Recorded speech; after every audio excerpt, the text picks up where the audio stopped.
Hey, what's good? Back with another Fair Shake review, and this time we're talking about Floor Seats 2 by ASAP Ferg. Yeah. I'm sorry. So as you can tell, I like ASAP Ferg. The only thing that's wrong with me and ASAP Ferg is that I don't think he's an album artist. I really don't. Every time I try to get excited, it's like, oh, new ASAP Ferg is coming out. I go and check it out. I'm like, oh, it's only a few songs. So that's the beginning, middle, and end of it. ASAP Ferg is a good rapper and a high performer, and he brings a lot of energy and charisma to a lot of tracks that he does. But the thing is, it isn't always properly utilized in each song. Some of this, a lot of what he ends up trying to do, even when he's trying to be like slightly different with the production he ends up deciding to hop on, I feel like the subject matter can get a little just too bland and not, captivating, which leads me to not want to listen to the song. And there's only sometimes where that irreverent energy that he brings to so many songs that I enjoy, that he sometimes just is not able to pull off on every single song. Like on Marilyn Manson, Dennis Rodman, In It.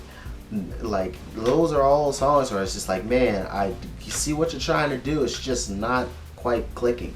With No Ceilings, like, I was almost there, and like even with Wayne on it, and who else? Who's this other person on here again? It's Lil Wayne and Jig Wapo. Yeah. So even that one, I was like, I kind of like it, kind of don't. There's just like hit or miss with some of the lines and some of the delivery that it makes me go, oh, I'm not into this. But you get songs like Mask where I'm just like, ooh, this is so close. It's like so close. I almost want to add it just because it's like almost there, so maybe it'll grow on me, let it grow on me over time. But just wasn't enough for like in first listening me to be like, yeah, I dig it.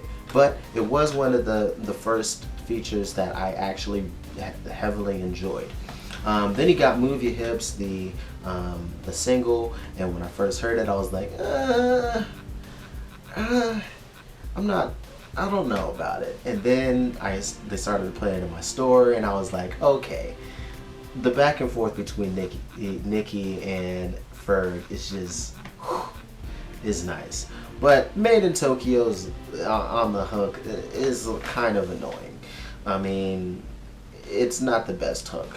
But the verses themselves they get the job done. It's definitely hype, and it's cool to be able to jam out to. Value was a track that I was like, yo, now this is what I wanted to hear on a whole project. And it's one of the shortest songs. It makes me sad. But yeah, Value was great. A little bit more serious. Still got cool punchlines. Dug it. Value is where Ferg shines. Because you see he can be serious and not just the hype dude. And doesn't just have to flaunt the whole time. Value is it. Aussie Freaks was okay.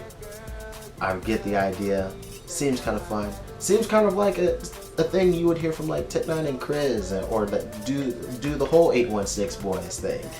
Seemed like kind of like that kind of track, but it didn't work here for me. And then Hectic, I wanted to like, but I just couldn't. But the beat switch up was an interesting choice in it, and yeah, especially on a song that's so short. But yeah. So unfortunately, I just gotta say, when it comes to ASAP Ferg, I can only pick and choose. I just have to be like, all right, I know I'm only gonna get one or two songs out of this, and everything else I can just toss in the trash.